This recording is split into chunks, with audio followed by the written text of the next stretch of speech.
Oke, halo semuanya, kembali lagi bersama gue Rafiko El Nino. Dan pada kesempatan kali ini gue mau sharing-sharing ya. Tapi kayaknya gue perlu copot helm dulu.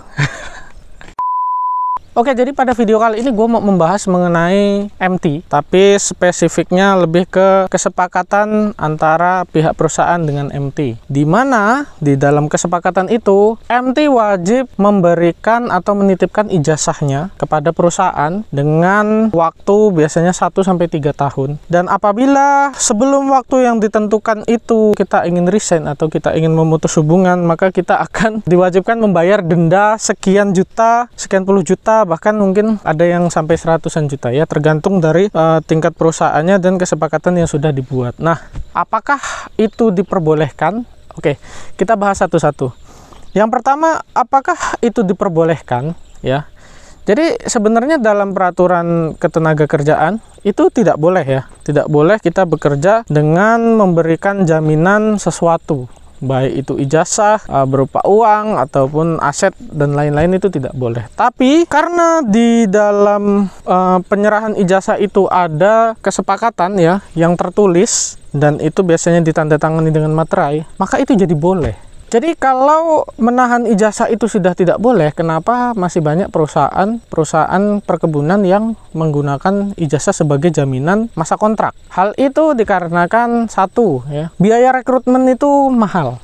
Kemudian yang kedua, sebagai jaminan bahwa sebelum waktu yang ditentukan atau sebelum modal perusahaan itu untuk merekrut kalian itu balik, maka kalian tidak boleh pergi, seperti itu. Yang ketiga tentunya sebagai keamanan ya, keamanan bagi perusahaan, karena kita megang sesuatu yang berharga dari calon karyawan ya atau yang sedang direkrut, maka akan memberi jaminan kepada perusahaan bahwa anak ini atau karyawan ini tidak akan neko-neko di dalam perusahaan gitu.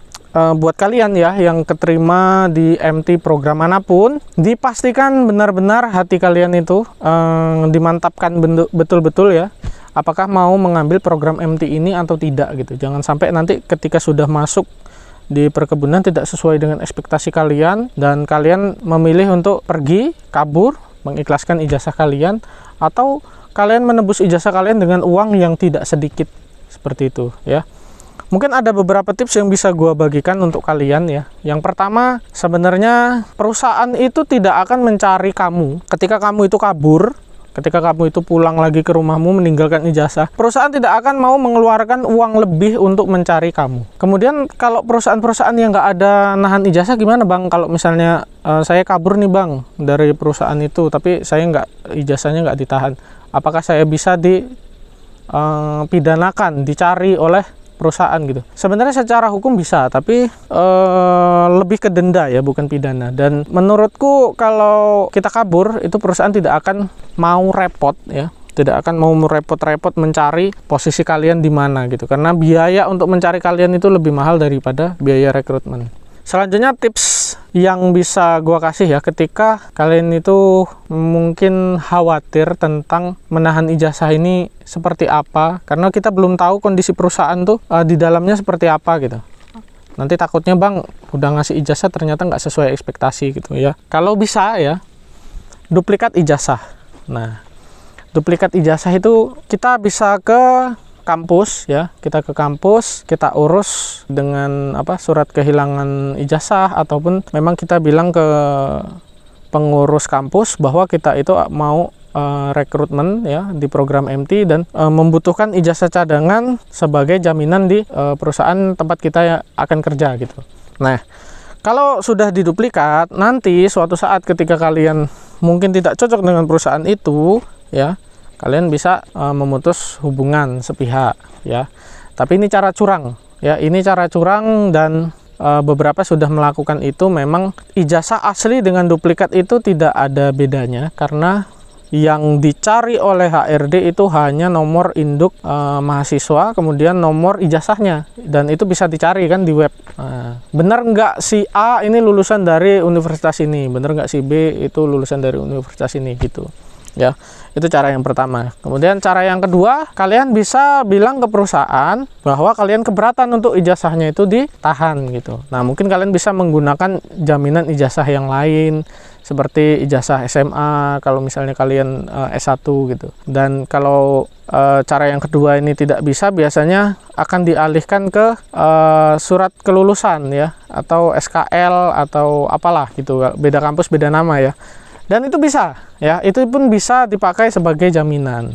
Nah, tapi dengan catatan perusahaan biasanya akan bilang gini, oke, SKL dulu, tapi nanti kalau sudah berangkat ke site, ke perusahaan, kalian harus mulai pakai ijazah asli, bawa ijazah aslinya. Nah, ketika proses rekrut itu, kalian sampai di lokasi, kalian nggak bawa ijazah, apakah kalian akan dipulangkan? Ternyata tidak gitu. Lagi-lagi perusahaan ini terlalu sibuk mengurusi yang lain dan tidak akan memperdulikan hal-hal sepele seperti itu ya. Jadi saran dari gua ya itu tadi ya. Satu, duplikat. Yang kedua, buat kesepakatan dengan perusahaan rekrutmen, dan yang ketiga menggunakan SKL gitu. Itu kalau seburuk-buruknya kalian dapat perusahaan yang mungkin lingkungannya tuh nggak mendukung untuk kalian berkarir, atau lingkungannya itu memang nggak cocok dengan kalian gitu.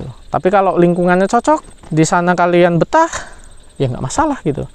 Menurut gua 1 tahun 2 tahun itu adalah waktu yang tidak terlalu panjang ya ketika di kebun, karena kita di perusahaan perkebunan itu hidupnya monoton ya, dari pagi sampai dengan malam itu rutinitasnya sama terus setiap hari, dan itu akan membuat waktu itu terasa cepat seperti itu. Mungkin yang paling berat itu adalah program manajemen trainee-nya, di mana kalian itu ada kegiatan wajib militer, bangun sampai dengan tidur lagi itu dengan jam yang sudah ditentukan, dengan jadwal yang begitu padat, harus in class, harus belajar di lapangan, harus mencatat, buat laporan dan lain-lain. Itu yang paling berat menurut gue itu. Ketika kalian sudah kerja itu tidak terlalu berat gitu ya. Oke, mungkin itu aja dari gue ya. Gue nggak tahu ini dari sudut pandang perusahaan baik atau buruk ya, makanya tadi helm gue samarkan ya. Gue takut juga kalau kena SP ya. Tapi yang pasti gini, betah tidaknya kita di dalam suatu pekerjaan itu tergantung dari motivasi kita juga. Kalau motivasi kita adalah bekerja, mencari uang untuk masa depan kita, untuk membentuk karakter kita, untuk mencari pengalaman kerja, gua rasa dimanapun perusahaan kalian berada, kalian pasti betah-betah aja gitu ya.